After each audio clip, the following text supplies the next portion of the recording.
Good morning, everyone, and welcome to the Unitarian Society of Germantown's virtual sanctuary.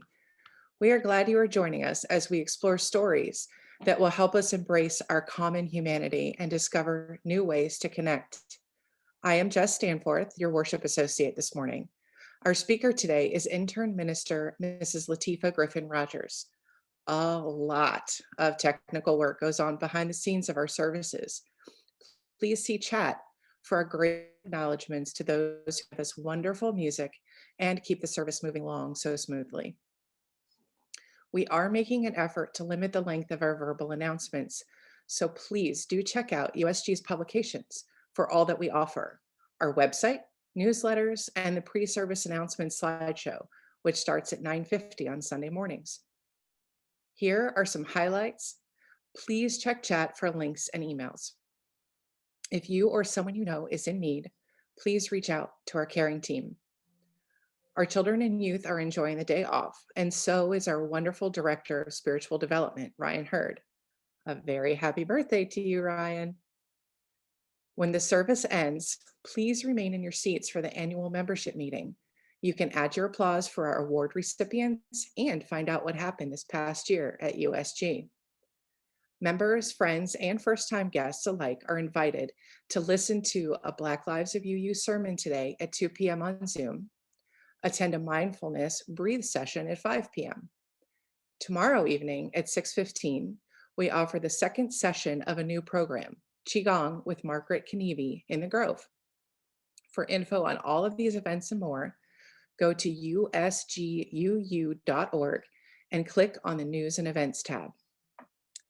And please make a note, all of our wonderful USG staff will be enjoying some well-deserved R&R after a long, hard-working year. The building will be closed and staff will be unavailable from Monday, May 24th until Tuesday, June 1st. No emails will go out, no phones will be answered, no jokes will be told, and no weeds will be pulled. But our awesome volunteers will still air the Memorial Weekend Sunday sermon at the same length as usual. And now we turn our attention to the present moment and begin our spiritual service.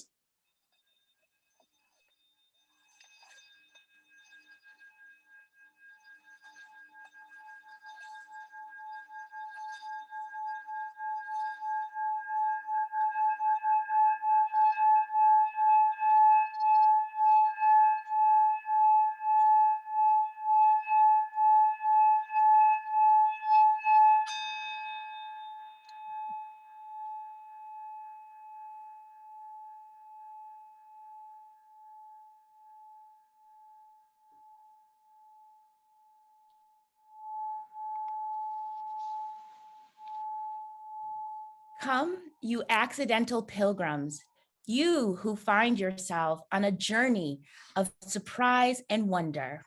Come, you who emerge into this place as an act of liberation. Come, you who seek a life of mindfulness and a place to test your thoughts. Come, you who bring hearts of all kinds, heavy hearts, rusty hearts, hearts broken open in revelation, hearts full of love to share. Come, you who seek courage and you who have more courage than you realize. Come, you who stand behind the curtain, gathering up the resources to claim your truth. Come, you who have been in a bubble, who are poised for transformation. We begin our story again, gathering courage, love, mindfulness, and a sense of purpose. We gather as people of all ages, of different abilities, different backgrounds, and different perspectives. We share a covenant, a direction of our shared journey, and a commitment to encourage and challenge one another to spiritual growth. This path will ask much from us. Let us move forward with love. Let us move forward with appreciation for one another. Let us move forward knowing we are not alone. Whoever you are, whatever your gifts, you are welcome to join this journey. We will now light the chalice.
This morning, we are sharing our plate with the new sanctuary movement.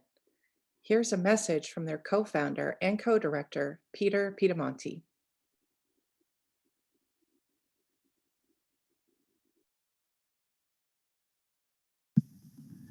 Good morning.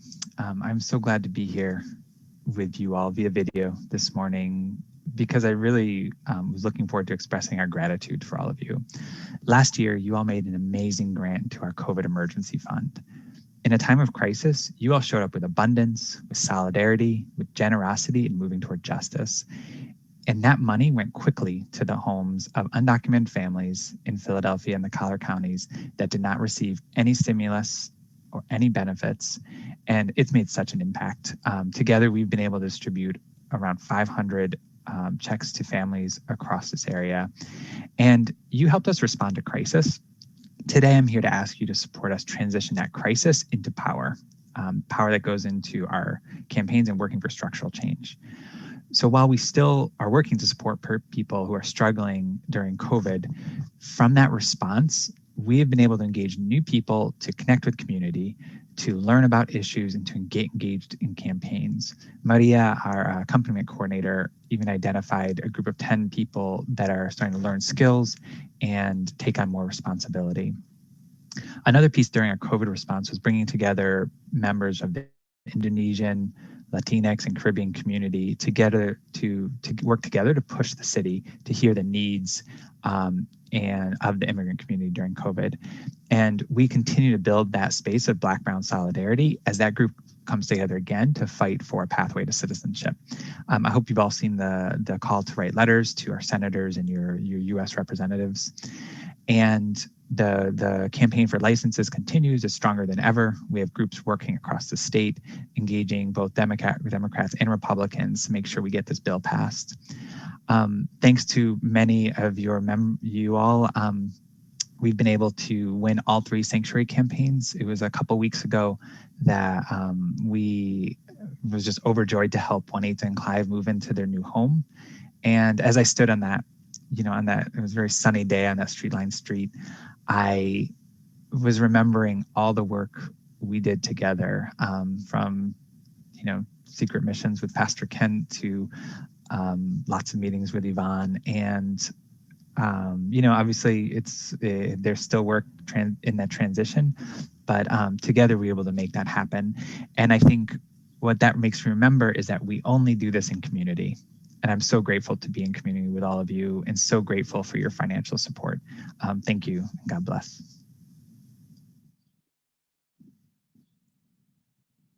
Please be as generous as you can as we gratefully receive the offering to support the ongoing work of our community. This morning, you can give by text in any amount by texting to 215-608-2660. For example, 20 space STP sends $20 to the new sanctuary movement. 20 space pledge sends $20 to your annual USG pledge. And 20 space Sun sends $20 to the general Sunday plate. You can also give online at usguu.org/give or send a check to the USG office with the recipient noted in the memo line. Thank you very much for your generosity.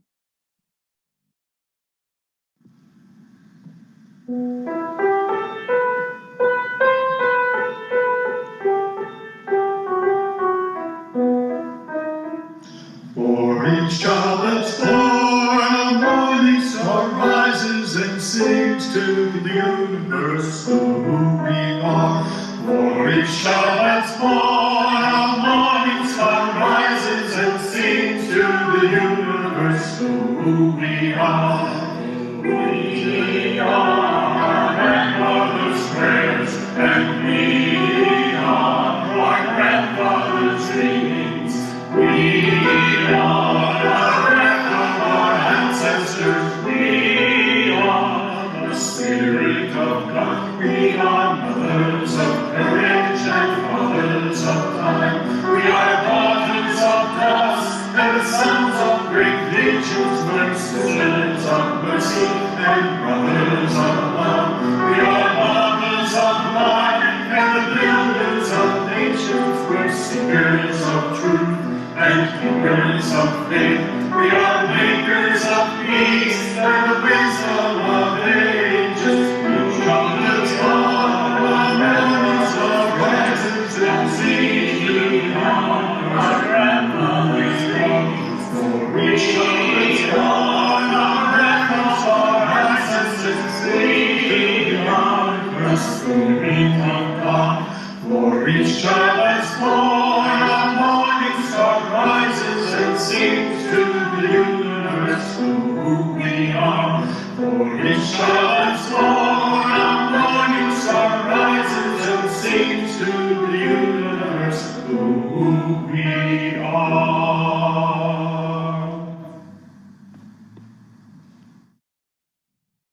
Good morning, USG.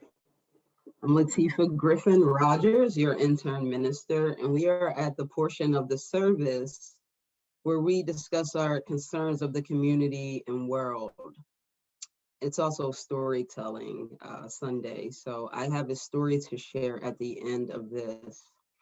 All right, so we pass on our gratitude from Weiser, who recently had surgery for a complicated wrist fracture and on her dominant hand, right? So Kay writes, yeah, after a very challenging 3 weeks, I'm happy to say I'm seeing much improvement. The surgeon removed the cast and replaced it with a hand splint. Stitches should have been removed on May 10th. So let us all send love and light to Kay and her family. We also send our prayers and most healing thoughts to Beverly Gross Spencer, who recently suffered a stroke. Bev is our talented, dedicated alto section leader in the choir and is now beginning in the beginning mode of recovery at home with her husband, Tim Spencer, and daughter, Noelle Spencer. In the coming weeks, she will need help with rides to various medical appointments.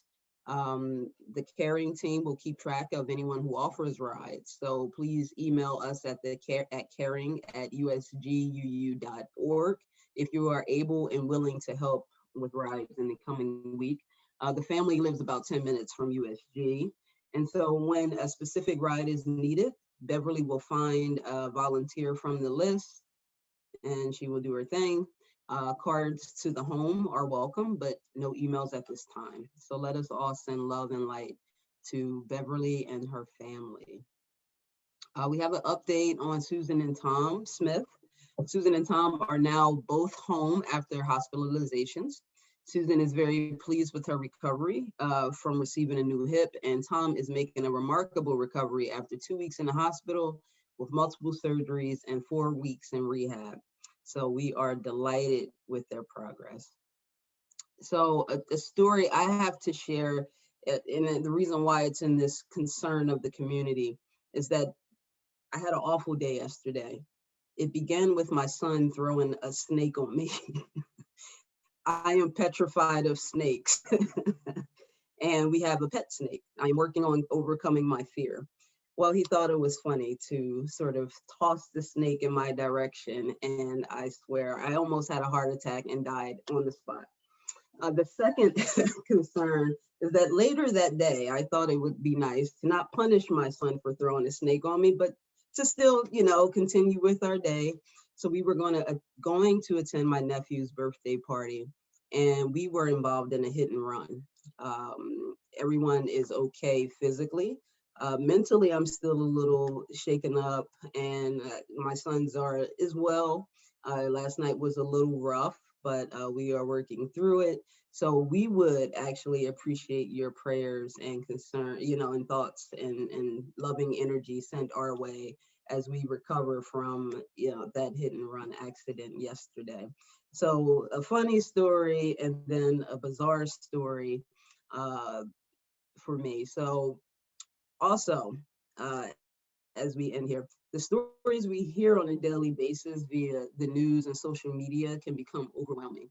So let us make space in our hearts and minds to consider those who have been impacted by violence, hatred, racism, and discrimination.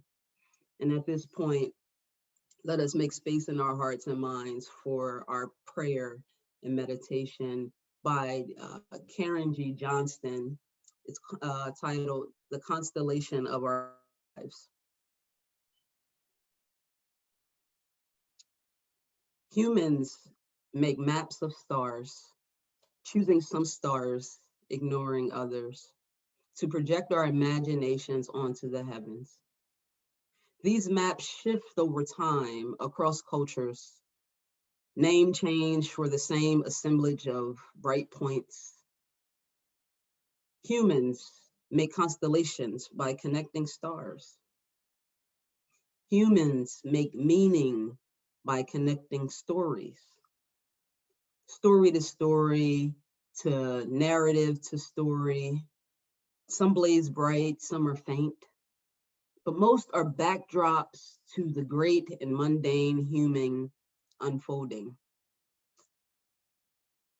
Let us imagine the stories of our lives as the starry universe above our heads. As leaders of this congregation, we are tasked and trusted to draw constellations in this, our beloved small universe. May the stories we connect draw constellations that reflect a shared ministry that calls out the best in us. Blessed be, and amen.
All right. Let us take a moment to just settle our hearts and minds as we prepare to hear the words prepared today.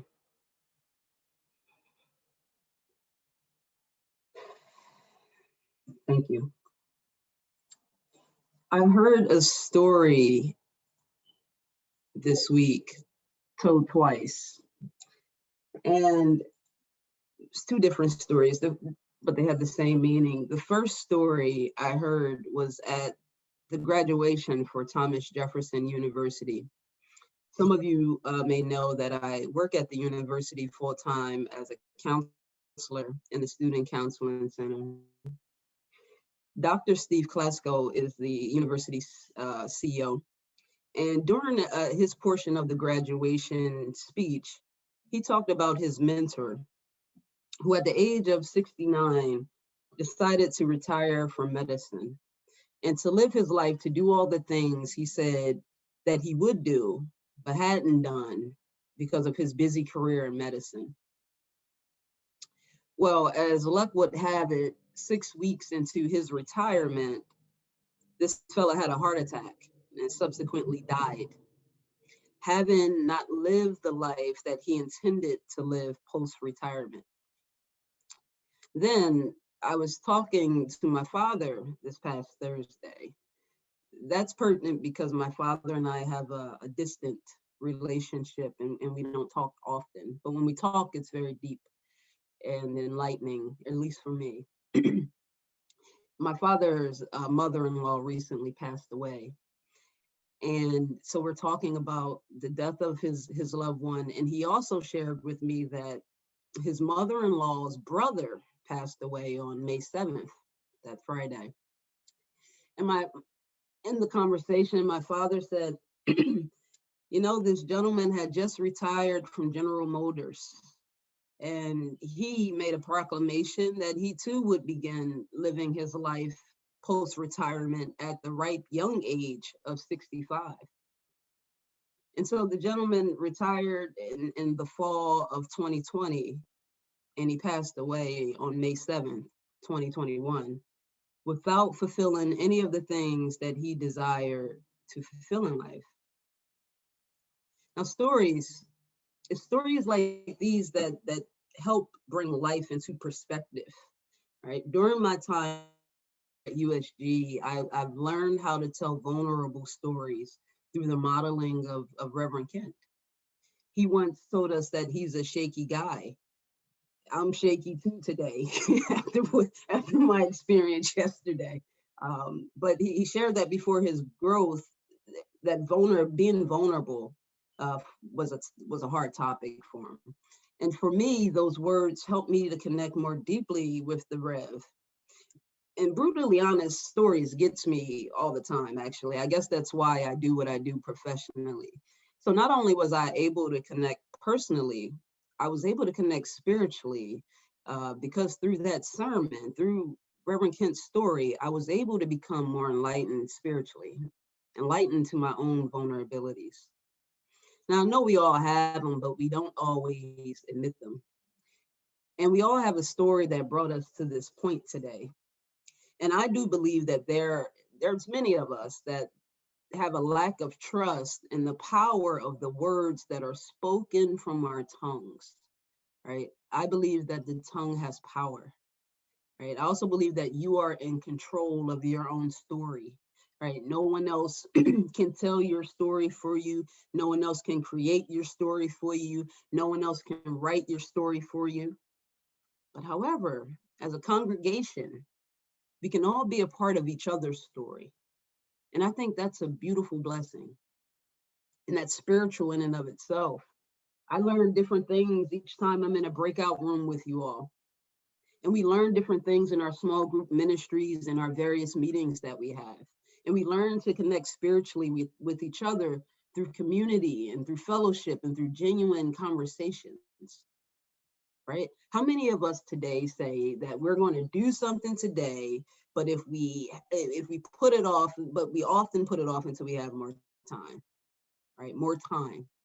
We say, oh, yeah, I'll do it tomorrow. I'll do it whenever. But apparently time is a construct. And if one thing is for sure is that we've learned firsthand during this pandemic that time waits for no person, that time is of the essence because time is fleeting.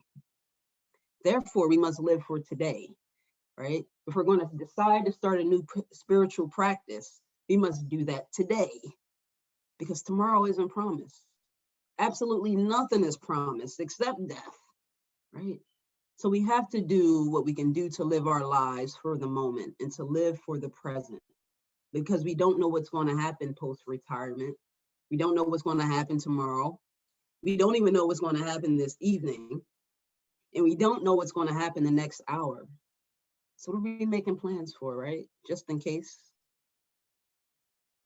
We need to live today, connect with each other today, and forgive each other today, and commune with each other today, and love on one another today. This is how we connect. This is how we share. And we do the things that we need to do to advance ourselves. We don't wait until tomorrow to start living, right? Because time is of the essence, and it's time to start now, right? If we look at society, stories are being created moment after moment. And it's through our lens, right? It's our perspective that we filter them. No one's story is going to be the same, but it's all in how we interpret it, right? We can learn from each other's experiences, from each other's stories, and that helps us to connect deeply with each other.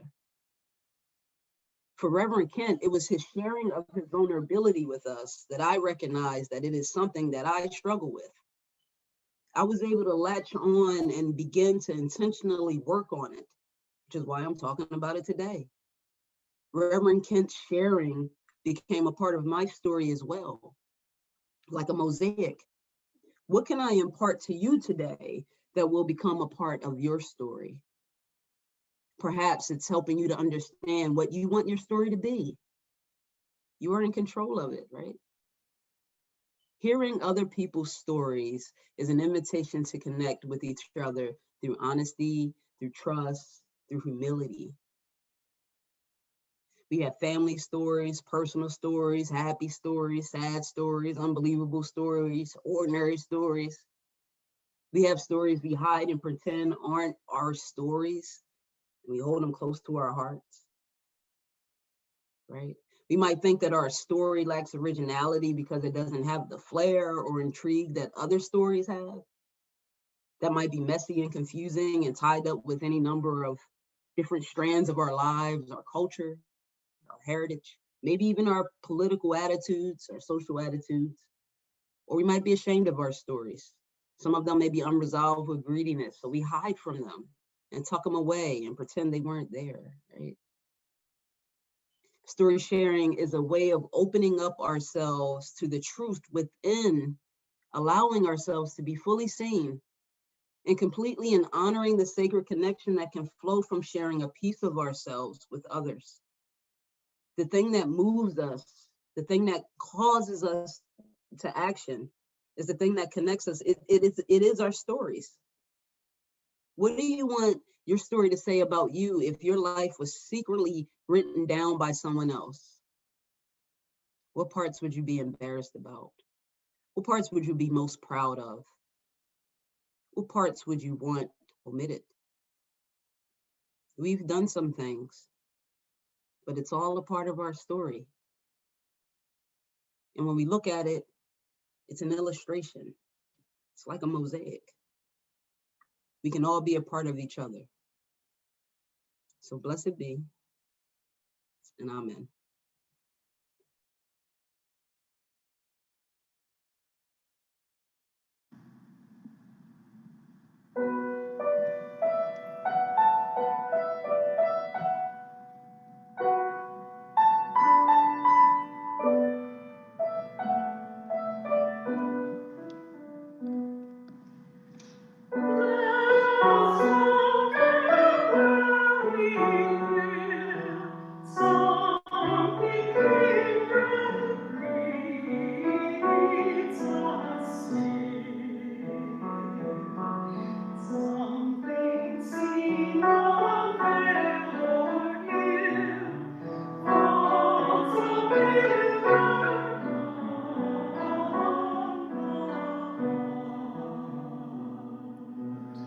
Blue and green fall everywhere, bright striped and flowers are fair. And the whole round earth is red through the sunshine and the sun. And the light is filled with wings, bright with breeze and sunshine, brings into contact distant beams, and makes all the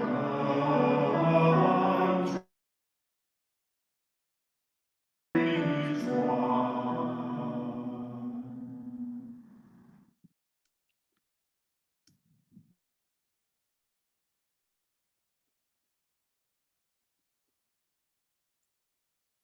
We will now extinguish the chalice with these words from Ian Huntington Bear.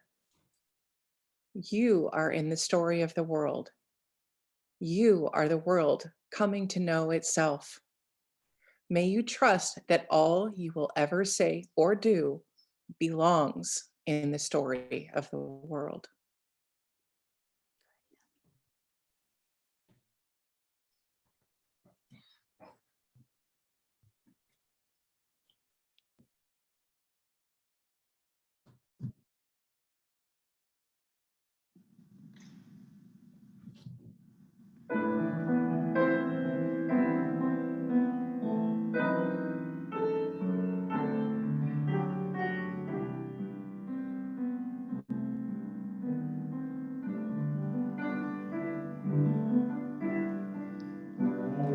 Lifted up, marvelous your reign. Bright star, bright light, you're joining into peace, and the brightness of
Thank you, Latifa, for your always inspiring words, and thanks to everyone who participated in today's service.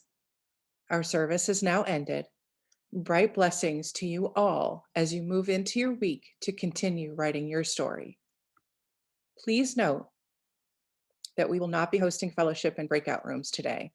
Take a moment, refresh your drink, get comfortable, and our annual meeting will begin shortly, right here. Now, please take a moment to pass the peace to one another in chat.